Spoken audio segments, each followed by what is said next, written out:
Good morning, you're Travis Shoemaker. Speak up, please. Yes, ma'am. And Mr. Shoemaker is currently on probation for the offense of injury to a child. That was a 5-year sentence that was probated for 5 years. There was a motion to revoke that probation filed, and we were here previously. Mr. Shoemaker true to counts 1 through 9, which include With the exception of 7, Judge. It was 1 through 6. Sorry, you're 8 correct. and 9. Thank you. 1 through 6, and then 8 and 9. Just for the record, those include failing to report, failing to do community service, failing to do intensive outpatient treatment, failing to complete the battering intervention program, committing the new offense of domestic violence and false imprisonment in 2023 in San Francisco, California. Has everyone had an opportunity to review that updated pre-sentence report? Yes, Your Your Honor. Honor. Are there any additions or corrections, Ms. Holmes? No from the defense, Your Honor. Mr. Not Hoffpower? for the state, Your Honor. And this was just an open plea, correct? Or was there an agreement? It wasn't an agreement, Your Honor. It's It was just- unagreed. That's what I thought. Okay, Ms. Holmes, you may proceed. Yes, Your Honor.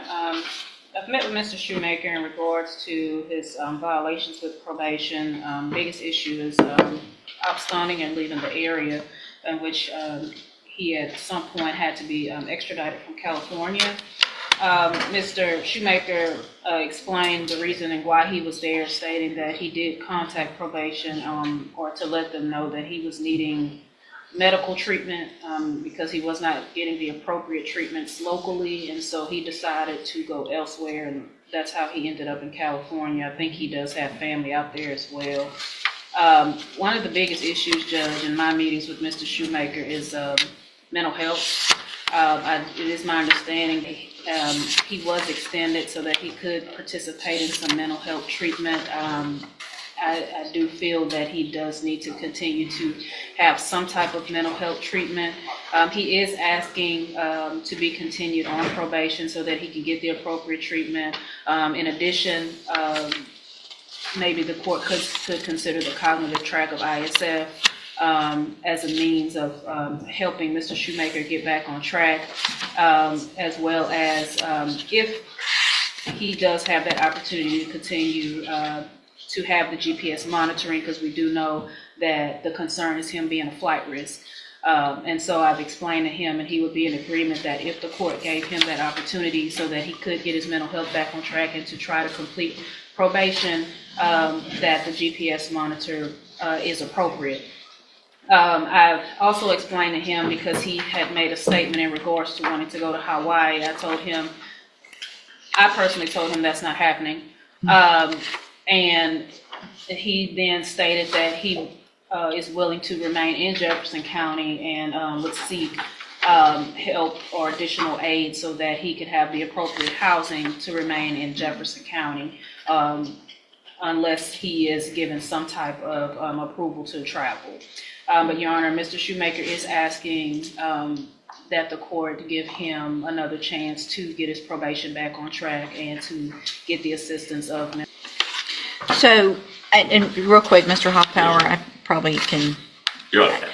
You want me to? Well, I just want to make sure, I'm looking back at the original pre-sentence report, Right. and none of these issues are new issues. The mental health issues, any drug, that was all addressed in that original report, and the supervision plan included the requirement and the order that you enter and successfully and follow any services that's through Spindletop. And so you were given all of those opportunities from the beginning. So asking for them now, I mean, that was already done.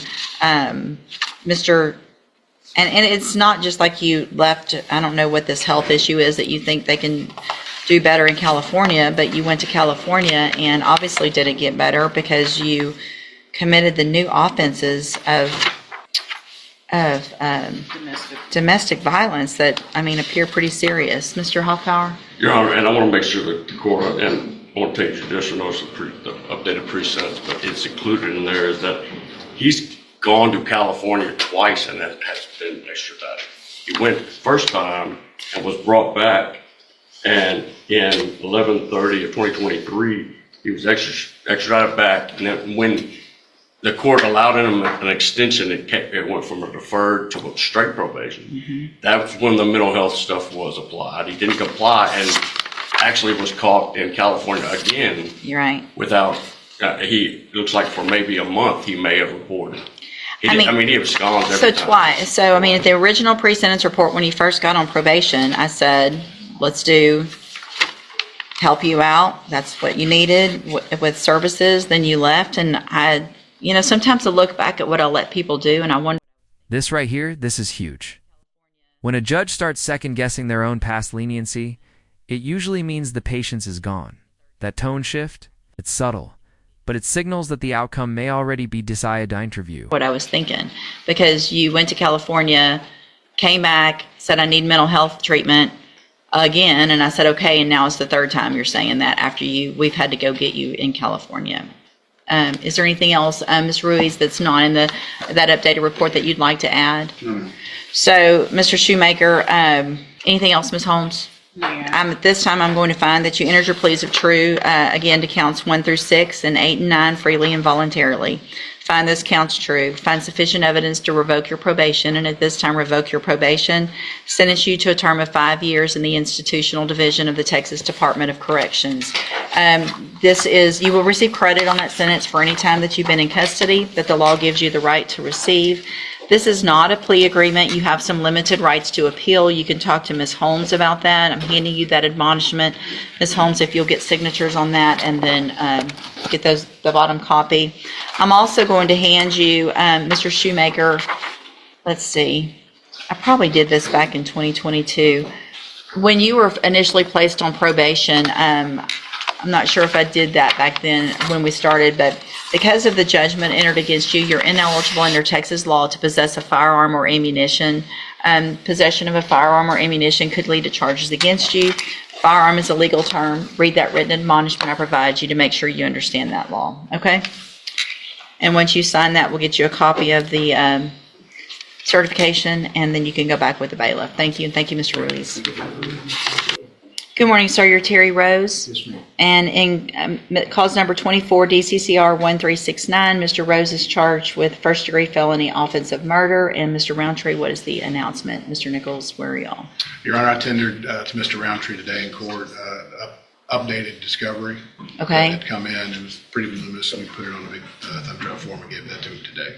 Do you anticipate anything else coming? I do not, Your Honor. Okay. And I haven't had a chance to talk to Mr. Nichols. I did briefly go through what he tendered this morning, and there may still be some outstanding discovery, but I can get with him and send him an email what I believe may be missing. Okay. But I don't want to represent that to the court. Sure.